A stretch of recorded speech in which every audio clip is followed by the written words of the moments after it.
ഒരു നല്ലയപ്പൻ്റെ ചാവരുള്ളിലേക്ക് ഏവർക്കും ഹൃദ്യമായ സ്വാഗതം. ചാവരുള്ളിലെ ഈ എപ്പിസോഡിൽ നമ്മൾ ഇന്ന് ചർച്ച ചെയ്യുന്ന വിശുദ്ധ ചാവറപിതാവിൻ്റെ ദർശനം ദൈവവിശ്വാസമില്ലാത്തവരുടെ ശാസ്ത്ര പുസ്തകങ്ങൾ അത് അജ്ഞതയും അറിവില്ലായ്മയും പഠിപ്പിക്കുന്നു എന്ന് ചാവറപിതാവ് പറയുന്ന വാക്യമാണ്. ക്രൈസ്തവ കുടുംബങ്ങൾക്ക് വായനാശീലം നൽകിയത് വിശുദ്ധ ചാവറപിതാവാണ്. 1846 മാന്നാനത്ത് ആദ്യത്തെ അച്ചുകൂടം സ്ഥാപിച്ച് ആദ്യ പുസ്തകം പ്രാർത്ഥനാ പുസ്തകം ജ്ഞാനപീയൂഷം അച്ചടിച്ചിറക്കി അന്നത്തെ ക്രൈസ്തവ മക്കൾക്ക് സമ്മാനിച്ചുകൊണ്ടാണ് വിശുദ്ധ ചാവറപിതാവ് വായനയുടെ വലിയ വാതായനം ക്രൈസ്തവ കുടുംബങ്ങളുടെ മുമ്പിൽ തുറന്നിട്ടത്. ഇന്ന് നമ്മൾ ചർച്ച ചെയ്യുന്നത് വായനയുടെ ക്രൈസ്തവ ഭാഷ്യത്തെക്കുറിച്ച് തന്നെയാണ്. നീ എന്ത് വായിക്കുന്നുവോ അത് നീ ആയിത്തീരുന്നു എന്ന ഒരു പഴഞ്ചൊല്ല് നമ്മളെല്ലാവരും കേട്ടിട്ടുള്ളതാണ്. അതുകൊണ്ട് തന്നെ ഒരു ക്രൈസ്തവ ഭവനം അത് വിശുദ്ധ മൂല്യങ്ങൾ കൊണ്ട് അലങ്കരിക്കപ്പെട്ട ദേവാലയമാണ് എന്ന് വിശ്വസിച്ച ചാവറപിതാവ് ക്രൈസ്തവ ഭവനത്തിൽ ക്രിസ്തീയ മൂല്യങ്ങൾക്ക് നിലനിൽപ്പില്ലാത്ത ഒരു സാഹചര്യം സൃഷ്ടിക്കുന്ന അവസ്ഥയെ പ്രതിരോധിക്കുക എന്ന് വിശ്വാസികളെ അഭ്യസിപ്പിച്ചു. അതുകൊണ്ട് തന്നെ ക്രിസ്ത്യാനിയായി ജീവിക്കാൻ ആഗ്രഹിക്കുന്ന ഒരു വ്യക്തി അയാളുടെ വീട് എങ്ങനെയാണ് അലങ്കരിക്കുന്നത്, അയാളുടെ കുടുംബം എങ്ങനെയാണ് അലങ്കരിക്കുന്നത്, അത് തിരുക്കുടുംബം പോലെയാകണം എന്നാഗ്രഹിച്ച ചാവറപിതാവ് നിൻ്റെ വീട്ടിൽ ക്രൈസ്തവ വിശ്വാസത്തിന് ചേരാത്ത ഒരു പുസ്തകവും ഉണ്ടാവാൻ പാടില്ല എന്ന് നിഷ്കർഷിക്കുകയും ക്രിസ്തീയമായ ആത്മീയതയിൽ വളരാൻ വിശ്വാസികളെ സഹായിക്കുന്ന, കുടുംബാംഗങ്ങളെ സഹായിക്കുന്ന ഒരു പുസ്തക ശേഖരം കുടുംബത്തിൽ സംഭരിച്ചു വയ്ക്കുവാനായിട്ട് ആവശ്യപ്പെടുകയും ചെയ്തു.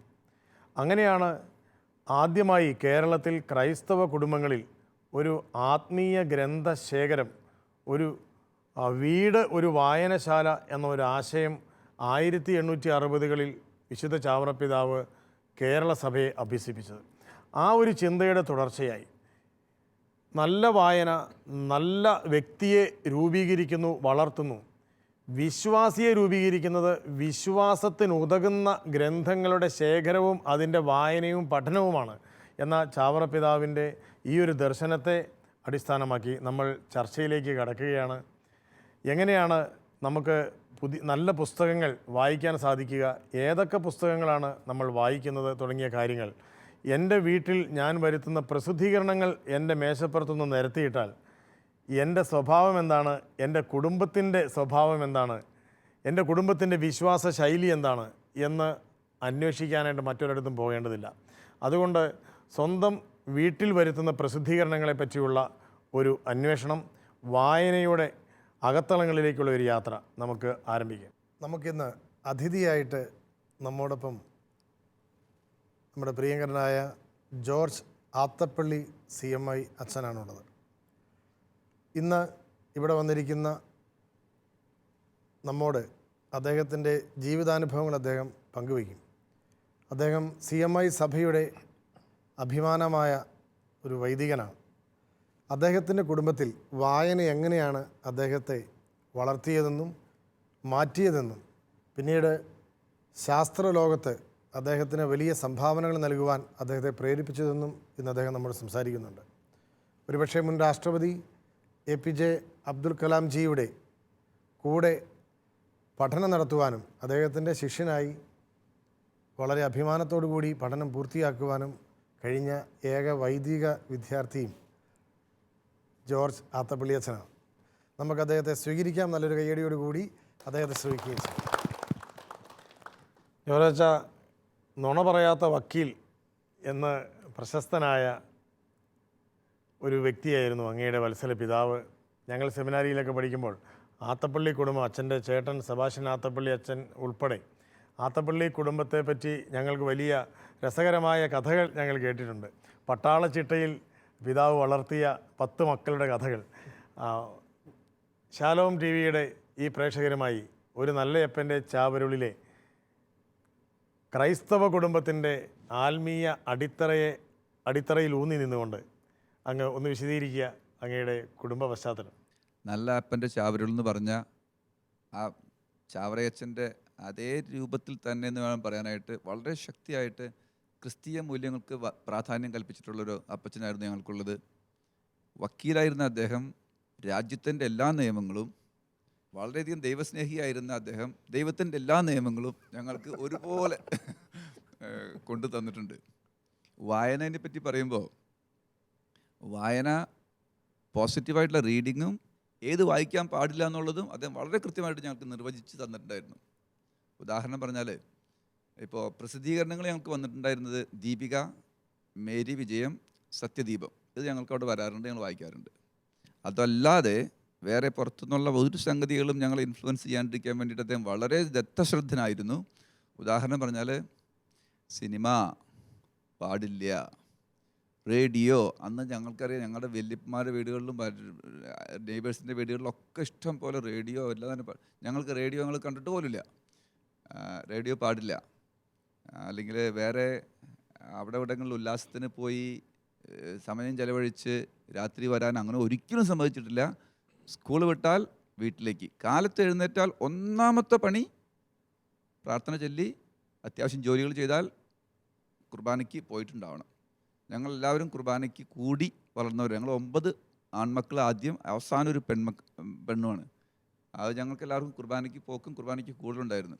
ഞാൻ 2ാം ക്ലാസ്സിൽ പഠിക്കുമ്പോൾ കുർബാനയ്ക്ക് കൂടാൻ തുടങ്ങിയതാണ്. അന്ന് എനിക്ക് വായിക്കാനറിയാം, ലേഖനം വായിക്കാനറിയാം. പക്ഷേ കുർബാന കൈക്കൊള്ളാനായിട്ട് അവിടെ അച്ഛൻ മറ്റുള്ളവർക്ക് കൊടുക്കുമ്പോൾ എനിക്ക് കിട്ടില്ല. കാരണം ആദ്യ കുർബാന സ്വീകരണം കഴിഞ്ഞിട്ടില്ല. പിന്നെ അച്ഛൻ ഇത് കഴിക്കാനാണ് കുറച്ച് കൊതിയോട് നോക്കി നിൽക്കുന്നല്ലാണ്ട്. പിന്നെ 2ാം ക്ലാസ്സിലാകുമ്പോഴത്തേക്കാണ്, അല്ലെങ്കിൽ ആ വെക്കേഷനിലാണ് കുർബാന സ്വീകരണമൊക്കെ നടക്കുന്നത്. അങ്ങനെ ഞങ്ങൾക്ക് വീട്ടിൽ വളരെ ശക്തിയായിട്ടുള്ള ചിട്ടകളുണ്ടായിരുന്നു. പട്ടാള ചിട്ട എന്ന് പുറത്ത് ആൾക്കാർ പറയും. ഞങ്ങളുടെ വീട്ടിൽ നെയ്ബേഴ്സ് മറ്റുള്ള എല്ലാവരും ഞങ്ങളെ കളിയാക്കും. ഞങ്ങൾക്ക് അപ്പച്ചനൊരു വക്കീൽ എന്നുള്ള നിലയ്ക്ക് എന്തുമാത്രം ആ പ്രദേശത്ത് മുഴുവനുമുള്ള ഒരേ വക്കീലായിരുന്നു. അതുകൊണ്ട് ഞങ്ങൾ സ്കൂളിലും നാട്ടിലൊക്കെ ഞങ്ങൾ എല്ലാവരെയും വക്കീൽ എന്ന് വിളിക്കാറ്. ടീച്ചർമാരായാലും കുട്ടികളായാലും ഞങ്ങൾ വക്കീൽ എന്ന് വിളിക്കാറ്. എത്രമാത്രം കാശുണ്ടാക്കാൻ ഒരു കുഴപ്പമുണ്ടായിരുന്നില്ലെങ്കിലും നുണ പറയാൻ പാടില്ല എന്നുള്ളത് കൊണ്ട് മാത്രം അദ്ദേഹത്തിന് വക്കീൽ പണി കേസ് കുറവായിരുന്നു, ജയിക്കലും കുറവായിരുന്നു. എന്നാലും ഒരു തരത്തിലും അത് വിട്ടുവീഴ്ച ചെയ്യാൻ അദ്ദേഹം മനസ്സ് വന്നിട്ടില്ല. വീട്ടിൽ കാശില്ലാണ്ടിരിക്കുന്ന സമയത്ത് അത്യാവശ്യങ്ങളാണ് കടം വാങ്ങിച്ചൊക്കെയാണ് ഞങ്ങളെ വളർത്തിയിട്ടുള്ളത്. അപ്പോൾ കടം വീട്ടേണ്ട സമയങ്ങൾ വരുമ്പോഴത്തേക്കും അപ്പച്ചൻ പറയും, ദേ ഇന്ന് അത്യാവശ്യമുണ്ട്, ഒരു ദിവസം കൊന്ത അഡീഷണലായിട്ട് എത്തിച്ചിട്ടാണ് ഇന്ന് സ്കൂളിൽ പോകാൻ പാടുള്ളൂ. കുറച്ചുകൂടി കൂടുതൽ അത്യാവശ്യമുള്ളതാണെങ്കിൽ ഇന്ന് 2 ദിവസം കൊന്ത എത്തിച്ചിട്ടേ പോകാൻ പാടുള്ളൂ, അല്ലെങ്കിൽ ഇന്ന് ഒരു കൊന്ത മുഴുവൻ അഡീഷണലായിട്ട്. അങ്ങനെ ദൈവത്തിൽ മാത്രം ആശ്രയിച്ചിട്ട് ഞങ്ങളെ വളർത്തിച്ചിട്ടുള്ള ഒരു അപ്പച്ചനാണ്. അതിൻ്റെ കാരണം കൊണ്ട് തന്നെ വീട്ടിലത്തെ എല്ലാവരും നല്ല നിലകളിലേക്ക് എത്തിപ്പെടാൻ പറ്റുന്നുള്ളത് എനിക്ക് വളരെ സന്തോഷപൂർവ്വം പറയാൻ പറ്റും. ഞാനൊരു അഭിമാനം അല്ലെങ്കിൽ ഒരു പൊങ്ങച്ചം പറയല്ല. സാധാരണ പിന്നെ എവിടെ നിന്നും പ്രതീക്ഷിക്കാത്ത രീതിയിൽ ഏറ്റവും മൂത്ത ചേട്ടൻ ഫാദർ സെബാസ്റ്റ്യൻ ആത്തപ്പള്ളി, അദ്ദേഹം ഞങ്ങളുടെ സെമിനറികളിലൊക്കെ ഞങ്ങൾ പഠിപ്പിച്ചുകൊണ്ടിരിക്കുന്നത്. തിയോളജി ഡോക്ടറേറ്റ് കഴിഞ്ഞിട്ട് പല സ്ഥലത്തും പഠിപ്പിക്കുന്നത്. ഞങ്ങളുടെയും പ്രൊഫസറാണ്, ക്രിസ്റ്റോളജിയുടെ പ്രൊഫസറാണ്, സഭയുടെ. ഭയങ്കര ലോജിക്കൽ തിങ്കിങ്ങിൻ്റെ ആശാനാണ് അദ്ദേഹം.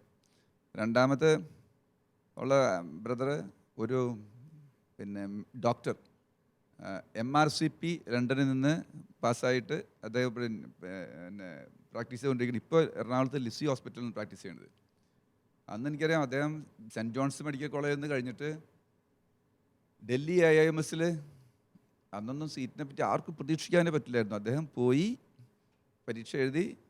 ഒരേ ഒരു സീറ്റ് സൗത്ത് ഇന്ത്യയിൽ നിന്ന് കിട്ടിയിട്ടുണ്ടായിരുന്നത് എന്താണ്, ജനറൽ മെഡിസിൻ.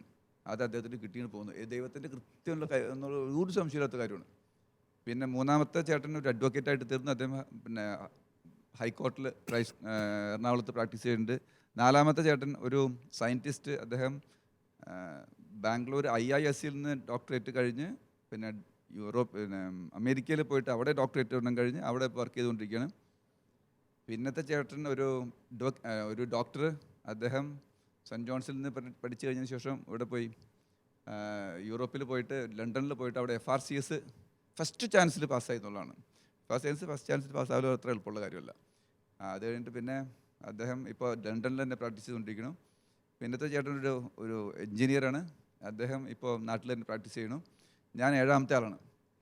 8ാമത്തെ ആളൊരു എൻജിനീയറാണ്, മെക്കാനിക്കൽ എൻജിനീയറാണ്. അദ്ദേഹം ആർമിയിൽ പോയി പിന്നെ വോളണ്ടറി റിട്ടയർമെൻറ്റ് കഴിഞ്ഞ് ഇപ്പോൾ പൂനെയിലൊരു കമ്പനിയിൽ വർക്ക് ചെയ്തുകൊണ്ടിരിക്കണം.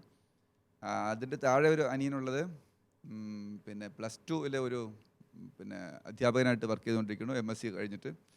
ഏറ്റവും താഴെ പെങ്ങള് BSc കഴിഞ്ഞ് ഹൗസ് വൈഫ്. ഒക്കെ നന്നായിട്ട് പഠിക്കുക, നല്ല സ്വഭാവത്തിലൊക്കെ പോയിട്ടുണ്ട്. പക്ഷെ ആരും സാമ്പത്തികമായിട്ട് വളരെ ഫ്ലറിഷ് ചെയ്തെന്ന് പറയാൻ പറ്റില്ല. കാരണം അപ്പച്ചൻ്റെ വാല്യൂസ് തന്നെ ആണ് പിടിച്ചുകൊണ്ടിരിക്കുന്നത്. ഒന്നൊന്ന് കണ്ണടച്ച് ഒന്നൊരു നുണ പറഞ്ഞ് ഒന്നാളെ ചതിച്ച് ചെയ്യാൻ ഒരിക്കലും ഞങ്ങൾ തയ്യാറായിട്ടില്ല. അങ്ങനെയാണ് ഞങ്ങളുടെ വീട്ടിൽ. അപ്പച്ചൻ വളരെ ശക്തിയായിട്ട് നിയമങ്ങൾ പാലിച്ചിട്ടുള്ളതാണ്. എന്തെന്ന് വെച്ചാൽ ഞങ്ങൾ ഏത് പള്ളികളിൽ എവിടെ പോയാലും അച്ഛന്മാർ ഞങ്ങൾ അറിയും. കാരണം നുണ പറയാത്ത വക്കീലിൻ്റെ പട്ടാളച്ചിട്ടയിൽ വളർത്തിയ കുട്ടികളാണെന്നുള്ള അറിയും. ഞാനൊരിക്കൽ എൽത്തുരുത്ത് സെൻറ്റ് അലോഷ്യസ് കോളേജിൽ പഠിക്കുന്ന സമയത്ത് അവിടെ കുട്ടികളെ ധ്യാനിപ്പിക്കാനായിട്ടൊരു അച്ഛൻ വന്നു. കുട്ടികളെ ധ്യാനിപ്പിച്ചുകൊണ്ടിരിക്കുമ്പോൾ ആ അച്ഛൻ ഇങ്ങനെ പറയായിരുന്നു, മാതാപിതാക്കന്മാർക്ക് കുട്ടികളെ പിന്നെ ശിക്ഷണിച്ച് വളർത്താൻ പറ്റും എന്നുള്ളൊരു ഉദാഹരണമായിട്ട് അദ്ദേഹം പറയുന്നത്. അവിടെ ചാലക്കുടി അപ്പുറത്ത് ഒരു വീട് എനിക്കറിയാം, അവിടെ ഒരു അഡ്വക്കേറ്റ് ഉണ്ട്, അദ്ദേഹത്തിൻ്റെ മക്കൾ ഇത്ര പേരാണ്, അവരങ്ങനെയാണ്. ആരും ഞങ്ങളുടെ വീട്ടിനെ പറ്റി വിശേഷങ്ങൾ പറഞ്ഞു. ഞാൻ അതിൻ്റെ ഉള്ളിൽ നിന്ന് കേട്ടുകൊണ്ടിരിക്കണല്ലോ. അപ്പോൾ ഇങ്ങനെ ഞങ്ങളുടെ വീട്ടിൽ ഭയങ്കര സ്ട്രിക്റ്റായിട്ട് വളർത്തിയിട്ടുള്ളതാണ്. അതിൻ്റെ ഉപകാരം കണ്ടിട്ടുണ്ട്. ഒരുപക്ഷെ എനിക്ക് തോന്നുന്നത് അത്തരത്തിലുള്ളൊരു വളരെ നിർബന്ധ ബുദ്ധിയോടെയുള്ള പരിശീലനത്തിന് തുടർച്ചയിലാവാം അങ്ങ് ഒരു ശാസ്ത്രീയമായ കണ്ടെത്തലുകൾക്ക് വേണ്ടിയുള്ളൊരു ശ്രമം നടത്തി അല്ലേ? ശാവർപിതാവ് പറഞ്ഞത് ദൈവവിശ്വാസം ഇല്ലാത്തവരുടെ ശാസ്ത്ര പുസ്തകങ്ങൾ അപകടം ഉണ്ടാക്കുന്നതാണ്. ദൈവവിശ്വാസം ഉള്ളവരുടെ ശാസ്ത്ര പുസ്തകങ്ങൾ അപകടം ഉണ്ടാക്കില്ല എന്ന് തന്നെയാണ് അതിൻ്റെ അർത്ഥം. കാരണം ദൈവം ഉണ്ട് എന്ന് സ്ഥാപിച്ചുകൊണ്ടുള്ള ദൈവത്തെ കണ്ടെത്താനായിട്ടുള്ള പരിശ്രമത്തിൻ്റെ തുടർച്ചയിലാണ് അത്തരത്തിലുള്ള കണ്ടെത്തൽ. അങ്ങനെയുള്ള ഒരു വഴികളിൽ അങ്ങയുടെ ഒരു പുതിയ കണ്ടെത്തലുകളെ കുറിച്ച് ഞാൻ അതിനെക്കുറിച്ച് പറയുമ്പോൾ ഈ വായനയെ പറ്റി പറഞ്ഞപ്പോൾ വീണ്ടും എല്ലാ തവണയും ഞാനവിടെ ഉള്ളപ്പോൾ വണക്കമാസം വായിക്കുന്നത് എൻ്റെ പണിയാണ്. എല്ലാ മാസങ്ങളും ഓരോ വണക്കമാസം ഉണ്ടാവും അത് വായിക്കൽ. 2ാം ക്ലാസ്സിലായിരിക്കുമ്പോൾ വേദപുസ്തകത്തിലെ കഥകൾ എന്നുള്ള പുസ്തകം അത് കംപ്ലീറ്റ് ഞാൻ വായിച്ച് തീർത്തിട്ടുണ്ട്. അമ്മച്ചിക്ക് വായിച്ച് കേൾപ്പിച്ച് കൊടുത്തിട്ടുണ്ട്, അപ്പച്ചനൊക്കെ ആയിട്ട്. പിന്നെ ഡോൺ ബോസ്കോ വലിയ പുസ്തകങ്ങൾക്ക് സമ്മാനമായിട്ട് കിട്ടിയതായിരുന്നു, അതും ഞാൻ കംപ്ലീറ്റ് വായിച്ച് കേൾപ്പിച്ചിട്ടുണ്ട്. ഇനി ഈ വായന തുടങ്ങിയിട്ട് ഞാൻ ദൈവകത്യ ഡോക്ടർ കലാംജിയുടെ അടുത്തെത്തി. അദ്ദേഹം എന്നെ വായിക്കാനായിട്ട് പിന്നെയും പ്രോത്സാഹിപ്പിച്ചിട്ടുണ്ട്. അപ്പച്ചൻ വായിക്കാൻ പ്രോത്സാഹിപ്പിച്ചിട്ടുണ്ട്, എല്ലാ നല്ല കാര്യങ്ങൾക്കും പ്രോത്സാഹിപ്പിച്ചിട്ടുണ്ട്. ഒപ്പം എവിടെയെങ്കിലും ഡീവിയേറ്റ് ചെയ്യുന്നു തോന്നിക്കഴിഞ്ഞാൽ അപ്പം നിർത്തും. അങ്ങനെയായിരുന്നു. ഉദാഹരണം കൊണ്ട് പറഞ്ഞാലേ, ഞാൻ ഈ സ്വർഗസ്ഥനായ പിതാവ് നമ്മൾ ചൊല്ലുമ്പോഴല്ല, അതിൽ അവസാനത്തിൽ പറയും, ഞങ്ങളെ പരീക്ഷയിൽ ഉൾപ്പെടുത്തരുതേ, തിന്മയിൽ നിന്ന് ഞങ്ങളെ രക്ഷിക്കണമേ, എന്തുകൊണ്ടെന്നാൽ രാജ്യവും ശക്തിയും മഹത്വവും അങ്ങയുടേതാവുമെന്ന് പറയണില്ല. അപ്പോൾ അതിൽ ഇതും ആ എന്തുകൊണ്ടെന്നാൽ എന്ന് പറഞ്ഞാൽ നമ്മളൊരു ലോജിക്കൽ കണക്ഷൻ ഇല്ലല്ലോ എന്ന് പറഞ്ഞിട്ട് അതിനൊരു ലോജിക്കൽ കണക്ഷൻ ഉണ്ടാക്കാനായിട്ട് ഞാൻ ശ്രമിച്ചിട്ടുണ്ട്. അത് ഞാൻ വിജയിച്ചു തന്നെ എൻ്റെ വിചാരം. അപ്പോൾ ആ സംഗതി അപ്പച്ചനെ പറഞ്ഞ് കൽപ്പിക്കാനായിട്ട് നോക്കി. അപ്പോൾ ഇത് തമ്മിൽ പ്രഥമ ദൃഷ്ടിയ ഒരു ലോജിക്കൽ കണക്ഷൻ ഇല്ലല്ലോ എന്ന് അപ്പച്ചൻ വക്കീലായ അപ്പച്ചനോട് ചോദിക്കുമ്പോൾ അപ്പച്ചൻ്റെ ഉത്തരം എന്താണെന്നറിയാമോ? മോനെ, ദൈവത്തിനെ ചോദ്യം ചെയ്യാൻ പോകണ്ട. അപ്പച്ചൻ്റെ വിചാരം അത് ഒരു ലോജിക്കൽ കണക്ഷൻ ഇല്ലാണ്ടായിപ്പോയല്ലോ, അത് അങ്ങനെ തെളിഞ്ഞു പോയാലോ എന്ന് ഓർത്തിട്ട് വേണ്ട, അങ്ങനത്തെ പറ്റി സഭേനെ അല്ലെങ്കിൽ ദൈവത്തിനെ ചോദ്യം ചെയ്യാൻ പോകണ്ട, അത് അംഗീകരിച്ചാൽ മതി. വേറെ പക്ഷേ അത് നല്ല ഭംഗിയായിട്ടുള്ള കണക്ഷൻ ഉണ്ടെന്നുള്ളത് ബ്യൂട്ടിഫുള്ളാണ്. അങ്ങയുടെ ഗവേഷണവും അതിൻ്റെ പരീക്ഷണങ്ങളുമൊക്കെ കേരളത്തിൻ്റെ ശാസ്ത്രലോകം, ഭാരതത്തിൻ്റെ ശാസ്ത്രലോകം വളരെ കൗതുകത്തോടു കൂടി ചർച്ച ചെയ്ത ഒരു കാര്യമാണ്. കാരണം ഇന്ത്യയുടെ പ്രസിഡൻ്റായിരുന്ന ഡോക്ടർ APJ അബ്ദുൽ കലാമിൻ്റെ ഏക ഗവേഷക വിദ്യാർത്ഥി എന്ന നിലയിൽ, അതും ഒരു കാത്തലിക് വൈദികൻ എന്നുള്ള നിലയിൽ അങ്ങ് ഗവേഷണം നടത്തിയ വിഷയം ബുദ്ധിപരമായ വെല്ലുവിളികൾ നേരിടുന്ന വ്യക്തികളുടെ തലച്ചോറിൽ ഒരു പ്രത്യേക ചിപ്പ് ഘടിപ്പിച്ചാൽ അവരുടെ ബുദ്ധിപരമായ ആ ശേഷിക്കുറവിനെ ഒരു പരിധിവരെ പരിഹരിക്കാൻ കഴിയും എന്നുള്ളതാണ് അച്ഛൻ്റെ ഗവേഷണത്തിൻ്റെ ഒരു രത്നച്ചുരുക്കം എന്ന് ഞങ്ങൾ മനസ്സിലാക്കുകയാണ്. അപ്പോൾ അത് പിന്നെ കഴിഞ്ഞ സർക്കാർ തന്നെ ഏകദേശം 250 കോടിയോളം രൂപ ഓഫർ ചെയ്താണ് ബഹുമാനപ്പെട്ട ഉമ്മൻചാണ്ടി സർക്കാർ ഒരു ഗവേഷണ കേന്ദ്രം ജോർജ് അച്ഛൻ്റെ ഈ ഒരൊറ്റ ഗവേഷണത്തിൻ്റെ പേരിൽ സ്ഥാപിക്കാനുള്ള പ്രാഥമിക ചർച്ചകൾ തുടങ്ങിയത്. അപ്പോഴേക്കും സമയം കഴിഞ്ഞു പോയതുകൊണ്ട് പിന്നീട് അത് തുടരാൻ കഴിഞ്ഞില്ല. ഈ ഒരു വിഷയത്തെപ്പറ്റി അങ്ങ് ഒന്ന് സംസാരിക്കണം. അങ്ങയുടെ കുടുംബത്തിൽ ശാസ്ത്രാഭിമുഖ്യമുള്ള ഗ്രന്ഥങ്ങൾ, അതും വിശ്വാസത്തോട് ചേർന്ന് നിൽക്കുന്ന ശാസ്ത്രാഭിമുഖ്യമുള്ള ഗ്രന്ഥങ്ങൾ വായിക്കുവാൻ അങ്ങയുടെ പിതാവും അങ്ങയുടെ മാതാവും സഹോദരങ്ങളും ബാല്യം മുതൽ നിർബന്ധിക്കുകയും നിഷ്കർഷിക്കുകയും ചെയ്തതിൻ്റെ ഫലമായി അങ്ങയുടെ മനസ്സിലുണ്ടായ ആ ഒരു ശാസ്ത്രാഭിമുഖ്യം ഇന്ന് ദൈവം അനുഗ്രഹിച്ചാൽ ലോകത്തിന് തന്നെ ഒരു വലിയ വാതിലായി മാറും എന്നുള്ളതിന് യാതൊരു സംശയവുമില്ല. നമ്മളൊക്കെ എല്ലാവർക്കും തന്നെ അറിയാവുന്നതുപോലെ ലോക ജനസംഖ്യയിൽ 733 കോടിയാണ് ഇന്നത്തെ ലോക ജനസംഖ്യ. ആ ലോക ജനസംഖ്യയിൽ 3%, അതായത് 21 കോടിയോളം ജനങ്ങൾ ബുദ്ധിപരമായ വെല്ലുവിളി നേരിടുന്ന വ്യക്തികളാണ്. അതായത് ലക്ഷങ്ങൾ പറയുകയാണെന്നുണ്ടെങ്കിൽ 2100 ലക്ഷം ജനങ്ങളാണ് ബുദ്ധിപരമായ വെല്ലുവിളി നേരിടുന്നത്, മാനസിക വെല്ലുവിളികൾ നേരിടുന്നവർ. ഇത്രയും ജനങ്ങൾക്കും എന്ന് പറയുമ്പോൾ ഇത്രയും കുടുംബങ്ങൾക്ക് ഒരു വലിയ ഉപകാരം ചെയ്യാനായിട്ട് കഴിയുന്ന ഏറ്റവും അത്ഭുതകരമായ ഒരു കണ്ടുപിടുത്തത്തിലേക്കാണ് ജോർജ് അച്ഛൻ്റെ ജീവിതത്തെ ദൈവം തമ്പുരാൻ കൊണ്ടുപോയി എത്തിച്ചിരിക്കുന്നത്. നമുക്ക് കൗതുകത്തോടു കൂടി ഇന്ത്യൻ പ്രസിഡൻ്റായിരുന്ന ഡോക്ടർ APJ അബ്ദുൽ കലാമിൻ്റെ ഏക ശിഷ്യൻ്റെ ആ ഒരു ഗവേഷണ വഴികൾ കുടുംബത്തിൽ നിന്ന് കിട്ടിയ വായനയുടെ പശ്ചാത്തലത്തിൽ നമുക്കൊന്ന് ശ്രവിക്കാം. ഞാൻ അണ്ണാ യൂണിവേഴ്സിറ്റിയിൽ MTech പഠിക്കാനായിട്ട് പോയി. അവിടെ പഠിച്ച് കഴിയുന്ന സമയത്തൊക്കെയാണ് ഡോക്ടർ കലാം അവിടെ ഒരു സ്റ്റാഫായിട്ട് വന്ന് ചേർന്നത്. അപ്പോൾ എൻ്റെ MTechൻ്റെ പിന്നെ ഗൈഡായിരുന്ന ഒരു രാമചന്ദ്രൻ സാറ് പറഞ്ഞിട്ടാണ് ഡോക്ടർ കലാമിൻ്റെ അടുത്ത് PhD ചെയ്യാനായിട്ട് ഞാൻ പോണത്. അവിടെ പോയി അദ്ദേഹം സമ്മതിച്ചു, PhD ഗൈഡാവാൻ സമ്മതിച്ചു. അപ്പോൾ അദ്ദേഹം ഒരു ടോപ്പിക് എന്നോട് പറഞ്ഞു, programmed urbanisation of rural areas എന്ന് പറഞ്ഞിട്ടൊരു ടോപ്പിക് എൻ്റെ അടുത്ത് ആവശ്യപ്പെട്ടു. എന്നിട്ട് ഒരാഴ്ച സമയം തന്നു, ഇതിനെപ്പറ്റി പഠിച്ചിട്ട് വരാൻ പറഞ്ഞു. അങ്ങനെ പഠിച്ചിട്ട് ചെന്നപ്പോൾ അദ്ദേഹം വേറെ 2-3 ടോപ്പിക്കും കൂടി പറഞ്ഞു തന്നു. ആ ടോപ്പിക്കുകളും കൂടി കേട്ട് കഴിഞ്ഞപ്പോൾ അതിലൊരു ടോപ്പിക്ക് എനിക്ക് ഒട്ടും ഇഷ്ടമായില്ല. അപ്പോൾ ഞാൻ പറഞ്ഞു എനിക്കിഷ്ടമായില്ല.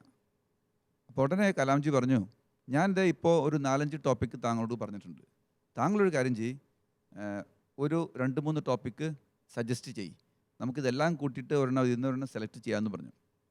ഞാൻ ഉടനെ തന്നെ പോയി ആലോചിച്ചിട്ട് 2 കാര്യങ്ങളാണ് പറഞ്ഞത്. ഒന്ന്, ബ്രെയിൻ ടു ബ്രെയിൻ, ഒരു തലച്ചോറിൽ നിന്ന് വേറെ തലച്ചോറിലേക്ക് ഡേറ്റ എങ്ങനെ ട്രാൻസ്ഫർ ചെയ്യാൻ പറ്റും, അല്ലെങ്കിൽ ഒരു ബ്രെയിനിൽ നിന്ന് വേറൊരു മെഷീനിലേക്ക് എങ്ങനെ ഇൻഫർമേഷൻ പാസ് ചെയ്യാൻ പറ്റും എന്നുള്ളതിനെ കുറിച്ചൊക്കെ പറഞ്ഞു. ഇത് 2 പറഞ്ഞു. പിന്നെ വേറെ ഒന്നുള്ളത്, നമ്മുടെ ഏജിങ്, വയസ്സാവുന്നതിനെ നമുക്ക് തടയാനായിട്ട് ഉള്ള പണി എന്താണ് അതൊക്കെ ആലോചിക്കാനുണ്ട്. അത് പറഞ്ഞപ്പോൾ കലാംജിക്ക് ഇൻട്രസ്റ്റ് ആയി. അദ്ദേഹം പറഞ്ഞു, ഫാദറിന് ബ്രെയിനിനെ കുറിച്ച് ഇൻട്രസ്റ്റ് ആണെങ്കിൽ ഞാൻ ഫാദർ ഫെലിക്സിൻ്റെ സ്ഥലത്തൊക്കെ പോയിട്ടുണ്ട്, അവിടെ മെൻ്റലി ചാലഞ്ചായിട്ട് കുട്ടികളെ കണ്ടിട്ടുണ്ട്, അവരുടെ വേദന കാണും, അവരുടെ മാതാപിതാക്കന്മാരുടെ വിഷമം കാണും, നമുക്ക് അവർക്ക് വേണ്ടി എന്തെങ്കിലും ചെയ്തുകൂടെ എന്ന് ചോദിച്ചു. എന്നിട്ട് പറഞ്ഞു, നിർബന്ധമൊന്നുമില്ല, അച്ഛൻ സമയമെടുത്തോ, അത് കഴിഞ്ഞിട്ട് പിന്നെ എപ്പോഴെങ്കിലും പറഞ്ഞാൽ മതി. ഇങ്ങനെ പറഞ്ഞിട്ട് പോയിട്ട് ഒരു ദിവസം ഞങ്ങൾ അണ്ണാ യൂണിവേഴ്സിറ്റിയിൽ 2 ആഴ്ച കഴിഞ്ഞ സമയത്ത് നടക്കാൻ പോണ സമയത്ത് കാലത്ത് നടന്ന് കഴിയാറായപ്പോൾ പെട്ടെന്ന് ചോദിച്ചു, ഫാദറെ എന്താ തീരുമാനം വല്ലതായോ? അപ്പോൾ ഞാൻ പറഞ്ഞു, മെൻ്റലി ചാലഞ്ചഡ് കുട്ടികളെ കുറിച്ച് ആണ് പഠിക്കാനായിട്ട് ഞാൻ ഉദ്ദേശിക്കുന്നത്. ഉടനെ തന്നെ അദ്ദേഹത്തിൻ്റെ റെസ്പോൺസ്, ഫാദർ ഇത് തീരുമാനിക്കുകയാണെങ്കിൽ നമ്മൾക്ക് 2 പേർക്കും കൂടി ഇനി തുടങ്ങി പഠിക്കാം എന്ന് പറഞ്ഞിട്ട് അദ്ദേഹം ഒരുമിച്ച് പിന്നെ വർക്ക് ആരംഭിച്ചു. എവിടെ കിട്ടിയാലും, ഒരു പുസ്തകം കിട്ടിയാലും, ഒരു എക്സ്പെർട്ടിനെ കിട്ടിയാൽ അദ്ദേഹം അതൊക്കെ കൊണ്ടുവന്ന് എൻ്റെ അടുത്ത് എത്തിക്കും. അങ്ങനെ ഞങ്ങൾ ആരംഭിച്ചു. അദ്ദേഹം ദൈവത്തിനോട് ചേർന്ന് പോയിട്ടുള്ള ഒരു പിന്നെ ഗവേഷണ രീതി എപ്പോഴും ആലംബിച്ചിരുന്ന ആളായിരുന്നു. അദ്ദേഹം ഒരു മുസ്ലിം, ഒരു ഹിന്ദുയിസത്തിൻ്റെ പ്രധാനപ്പെട്ട പ്രിൻസിപ്പിൾസ് അദ്ദേഹത്തിന് അറിയാം, അദ്ദേഹത്തിന് ക്രിസ്ത്യാനിറ്റിയുടെ പ്രിൻസിപ്പിൾസ് മുഴുവൻ അറിയാം, ഈശോയെ കുറിച്ചൊക്കെ വളരെയധികം ഇടയ്ക്കിടയ്ക്ക് ഞങ്ങൾ ചർച്ച ചെയ്യാറുണ്ട്. ഞങ്ങൾ ബ്രെയിനിനെ കുറിച്ച് ഇങ്ങനെ പഠിക്കുമ്പോൾ ഒരു കമ്പ്യൂട്ടറിൽ ഇങ്ങനെ നോക്കി ബ്രെയിനിൻ്റെ കോംപ്ലക്സ് നേച്ചർ ഓരോന്നോരോന്ന് പഠിച്ചുകൊണ്ടിരിക്കുമ്പോൾ പെട്ടെന്ന് ഞാൻ പെട്ടെന്ന് ഒരു ദിവസം കലാംജി എന്നോട് തിരിഞ്ഞിട്ട് പറഞ്ഞു, ഫാദർ, ഇപ്പം അച്ഛൻ ദൈവത്തിൽ വിശ്വസിക്കണ്ട, now do you believe in God എന്ന് പറഞ്ഞ് ചോദിച്ച ഓർമ്മയുണ്ട്. അതായത് കോംപ്ലക്സിറ്റി, നേച്ചറിൽ ദൈവം ഉണ്ടാക്കി വെച്ചിട്ടുള്ള കോംപ്ലക്സിറ്റി കാണുമ്പോൾ നമ്മൾ ഓട്ടോമാറ്റിക്കായിട്ട് ദൈവത്തിങ്കിലേക്ക് ഉയരണമെന്ന് അദ്ദേഹം നമ്മളെ പഠിപ്പിച്ചിട്ടായിരുന്നു. അല്ലാതെ ഇപ്പോഴത്തെ ശാസ്ത്രജ്ഞന്മാർക്ക് പലരുടെയും വിചാരം എന്താണെന്ന് വെച്ചാൽ നമ്മൾ ശാസ്ത്രം ഇങ്ങനെ കോംപ്ലക്സിറ്റീസിനെ അഴിഞ്ഞു കൊണ്ടുവരുമ്പോഴത്തേക്കും ഇനി ദൈവമൊന്നും വേണ്ട, നമുക്ക് തനിച്ച് നിൽക്കാമെന്ന്.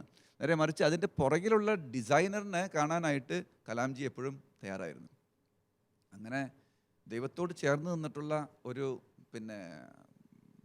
ഗവേഷണ രീതിയായിരുന്നു കലാംജിയുടെ കീഴിൽ ഞാൻ അനുഭവിച്ചിട്ടുള്ളത്. അപ്പച്ചൻ്റെ കീഴിൽ അനുഭവിച്ചിട്ടുള്ളതിൻ്റെ ഒരു തുടർച്ചയായിട്ട് മാത്രമാണ് ഞാനതിനെ കണ്ടിട്ടുള്ളത്.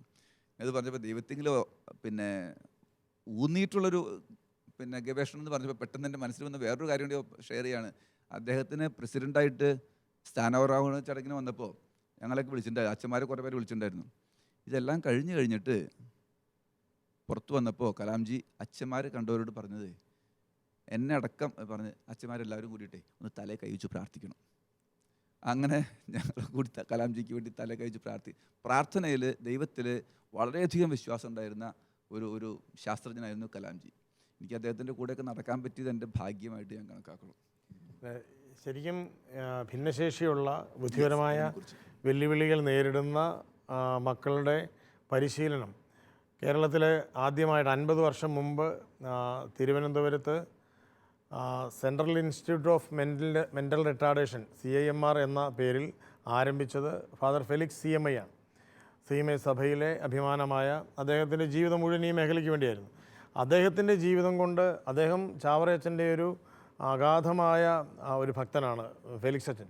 അദ്ദേഹത്തിൻ്റെ ജീവിതം സ്വാധീനിച്ച ഒരു വ്യക്തിയാണ് ഡോക്ടർ APJ അബ്ദുൽ കലാം.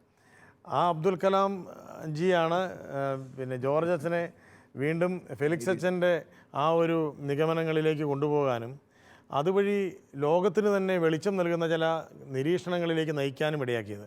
അങ്ങയുടെ ആ ഒരു നിരീക്ഷണങ്ങൾ ഇതുവരെ ഇപ്പോൾ എത്തി നിൽക്കുന്ന ആ ഒരു വളർച്ച, ഗവേഷണത്തിൻ്റെ വളർച്ച, അതിനെപ്പറ്റി ഒന്ന് സൂചിപ്പിക്കാം.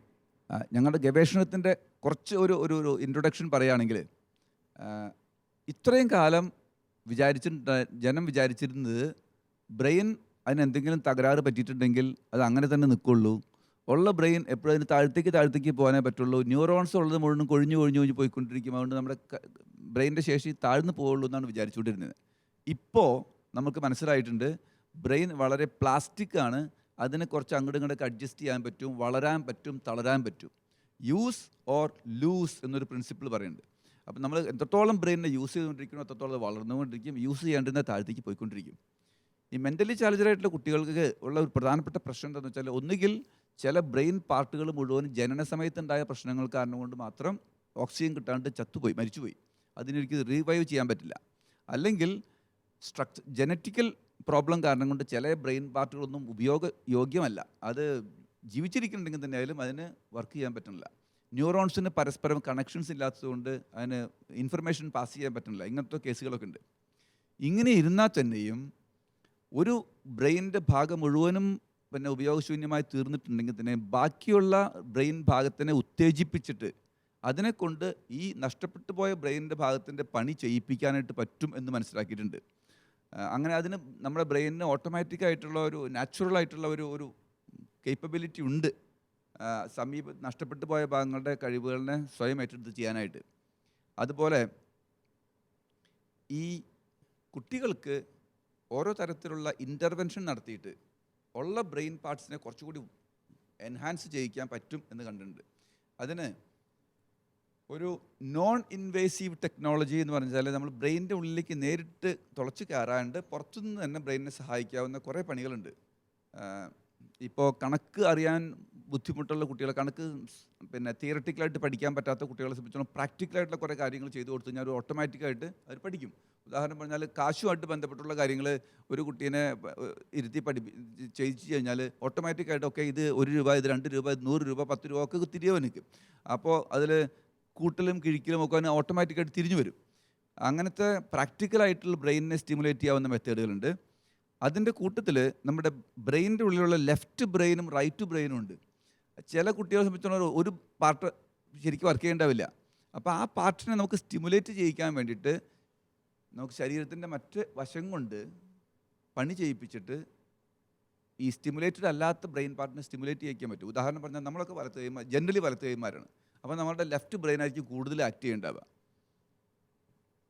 ലെഫ്റ്റ് ഹാൻഡ് കൊണ്ട് നമ്മൾ പണിയാൻ തുടങ്ങിക്കഴിഞ്ഞാൽ, ലെഫ്റ്റ് ലെഗ് കൊണ്ട് വർക്ക് ചെയ്യാൻ തുടങ്ങിക്കഴിഞ്ഞാൽ ഓട്ടോമാറ്റിക്കായിട്ട് നമ്മുടെ വലത്ത് ആവശ്യത്തെ ബ്രെയിൻ അത് ആക്ടിവേറ്റഡ് ആവും. അപ്പോൾ ലെഫ്റ്റ് ബ്രെയിൻ മോശമായി പോയി, എന്നാൽ റൈറ്റ് ബ്രെയിനോട്ട് ഉപയോഗിക്കണില്ലാത്ത കുട്ടികളെ സംബന്ധിച്ചിടത്തോളം ലെഫ്റ്റ് ഹാൻഡ് ട്രെയിനിങ് അല്ലെ ലെഫ്റ്റ് ലെഗ് ട്രെയിനിങ് കൊണ്ട് മാത്രം റൈറ്റ് ബ്രെയിനിനെ നമുക്ക് ഉത്തേജിപ്പിക്കാൻ പറ്റും. ഇങ്ങനെയുള്ള ടെക്നോളജീനെ പറ്റി നമ്മൾ പറയുമ്പോൾ അതിനെ നോൺ ഇൻവേസീവ് ടെക്നോളജി എന്ന് പറയും. ഇനി വേറൊരു മെത്തേഡുള്ളത് ഒരു ഒരു വലിയ ഇൻവേഷൻ അല്ല, ഒരു പാർട്ട്ലി ഇൻവേസീവ് ആയിട്ടുള്ള ഈ മാഗ്നറ്റിക് സ്റ്റിമുലേഷൻ എന്ന് പറഞ്ഞ പരിപാടിയുണ്ട്. മാഗ്നറ്റിക് സ്റ്റിമുലേഷൻ, ട്രാൻസ്ക്രേനിയൽ മാഗ്നറ്റിക് സ്റ്റിമുലേഷൻ എന്ന് പറഞ്ഞാൽ നമ്മുടെ ബ്രെയിനിൻ്റെ ഓരോരോ പാർട്ടുകളിൽ നമുക്ക് സെലക്റ്റീവായിട്ട് പിന്നെ സ്റ്റിമുലേറ്റ് ചെയ്യാൻ പറ്റും. അങ്ങനെ സ്റ്റിമുലേറ്റ് ചെയ്ത് കഴിഞ്ഞാൽ നമ്മുടെ ഓരോരോ കഴിവുകൾ, പടം വരയ്ക്കാനുള്ള കഴിവ്, പാട്ട് പാടാനുള്ള കഴിവ്, അല്ലെങ്കിൽ കവിത എഴുതാനുള്ള കഴിവ്, പ്രൂഫ് റീഡ് ചെയ്യാനുള്ള കഴിവ്, അങ്ങനെയുള്ളതൊക്കെ വർദ്ധിക്കും. അപ്പം അത് പിന്നെ വർദ്ധിച്ചതിന് ശേഷം അതിനെ നിലനിർത്തി കൊണ്ടുപോകാന്നുള്ളൊരു ഇഷ്യൂ ആണ്. അപ്പം അങ്ങനെ അതിനെ ഒരു നോൺ ഇൻവേസീവ് ആയിട്ടുള്ള വേറൊരു ടെക്നോളജി. അത് കഴിഞ്ഞിട്ട് മറ്റൊരു ടെക്നോളജിയാണ് എന്തെന്ന്, ഇൻവേസീവ് ടെക്നോളജി. നമ്മൾ ശരിക്കും ബ്രെയിനിൻ്റെ ഉള്ളിലേക്ക് ചെന്ന് അവിടെയുള്ള കണക്ഷൻസൊക്കെ മാറ്റി, അല്ലെങ്കിൽ പുതിയ കണക്ഷൻസ് ഉണ്ടാക്കി ഒക്കെ ചെയ്യാനുള്ള പണിയുണ്ട്. അതിൽ പെട്ട ഒരു സംഗതിയാണ് ICSS എന്ന് പറയും, ഇൻട്രാ ക്രേനിയൽ സെൽഫ് സ്റ്റിമുലേഷൻ എന്ന് പറയും. അപ്പം നമ്മുടെ ബ്രെയിനിൻ്റെ ഉള്ളിലേക്ക് ഓരോ സ്ഥലത്തേക്ക് ചെറിയ വയറുകൾ കടത്തി വെച്ചിട്ടേ നമ്മൾ ഒരു സർക്യൂട്ടറി അത് സ്വിച്ച് ഓൺ ചെയ്ത് കഴിഞ്ഞാൽ അവിടെ നമുക്ക് നല്ല ഒരു സ്റ്റിമുലേഷൻ കിട്ടും. അങ്ങനെ സ്റ്റിമുലേഷൻ കിട്ടിക്കഴിഞ്ഞാൽ ആ ബ്രെയിൻ പാർട്ടുകൾക്ക് കുറച്ച് വളർച്ച ഉണ്ടാവും. ആ ബ്രെയിൻ പാർട്ടുകൾ തമ്മിൽ കണക്റ്റഡ് ആവും.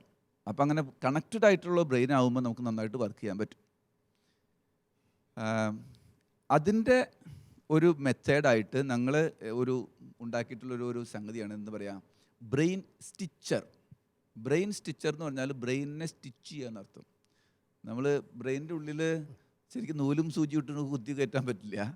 അതിന് പകരം ബ്രെയിനിൻ്റെ കണക്റ്റഡ് ആവാത്ത പാർട്ടുകളിനെ കണക്റ്റ് ചെയ്യിപ്പിക്കാനുള്ളൊരു പണിയാണ്. അങ്ങനെ ചെയ്താൽ എന്ത് പറ്റുമെന്ന് വെച്ചാൽ ബ്രെയിനിന് കേപ്പബിലിറ്റി കൂടും, കഴിവ് കൂടും. അപ്പോൾ അതുകൊണ്ട് ഉപകാരം ഉണ്ടാവും.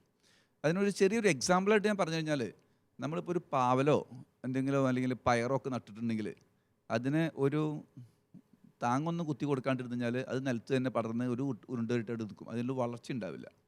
അതേ സമയത്ത് ആ സംഗതിക്ക് ഒരു ഏറ്റം കുത്തി കൊടുത്താൽ, ഒരു സപ്പോർട്ട് കൊടുത്താൽ അത് വളർന്ന് വളർന്ന് വളർന്ന് നന്നായിട്ട് പിന്നെ കായുണ്ടാവും.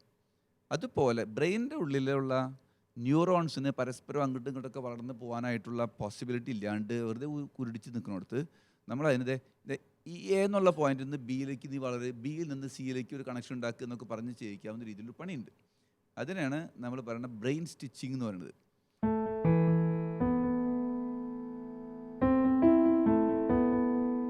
നമ്മുടെ കുട്ടികളുടെ കണക്റ്റഡ് ആവാത്ത പാർട്ടുകൾ തമ്മിൽ കണക്റ്റ് ചെയ്യിപ്പിക്കും. അതിന് ഓരോരോ സ്ഥലങ്ങളിൽ ഓരോ ഇലക്ട്രോഡ്സ് വെച്ചിട്ട് അവിടെ പെട്ടെന്ന് അങ്ങോട്ടും ഇങ്ങോട്ടും പിന്നെ കണക്ഷൻ കിട്ടാവുന്ന രീതിയിൽ ഒരു സർക്യൂട്ട് ഉണ്ടാക്കിയിട്ട് വയ്ക്കും. എലിയെ നോക്കുമ്പോൾ എലിയുടെ ബ്രെയിനിൻ്റെ ഉള്ളിൽ സംഗതിയിൽ ഗ്രോത്ത് വളരെ വന്നിട്ടുണ്ട്. കുട്ടികൾക്ക് വേണ്ടി പുസ്തകങ്ങൾ, ഇന്ന പുസ്തകം എൻ്റെ മക്കൾ വായിക്കണം എന്ന് വിചാരിച്ച് ഏതെങ്കിലും പുസ്തകം വാങ്ങിച്ചിട്ടുണ്ടോ? അതേ പ്രിൻസിപ്പിൾ ഉപയോഗിച്ചിട്ട് നമ്മളിപ്പോൾ മനുഷ്യനിൽ അപ്ലൈ ചെയ്യാൻ പോവാണ്. വാതിലെന്ന് പറഞ്ഞു കഴിഞ്ഞാൽ എന്താ അതിൻ്റെ അർത്ഥം എന്ന് നമുക്കറിയാം. വാ ഇതിലെ എന്നാണ് അർത്ഥം. വാ ഇതിലെ. മതിൽ എന്ന് പറഞ്ഞാൽ എന്തായിരിക്കും? മതി ഇതിലെ എന്നാണ് അർത്ഥം. വീട്ടിൽ തീക്കൊള്ളിയുണ്ടോ എന്നാണ് എൻ്റെ പ്രിയപ്പെട്ടവർ അന്വേഷിക്കുന്നത്. എൻ്റെ വീട്ടിൽ തീക്കൊള്ളി എവിടെയാണ് ഇരിക്കുന്നത്?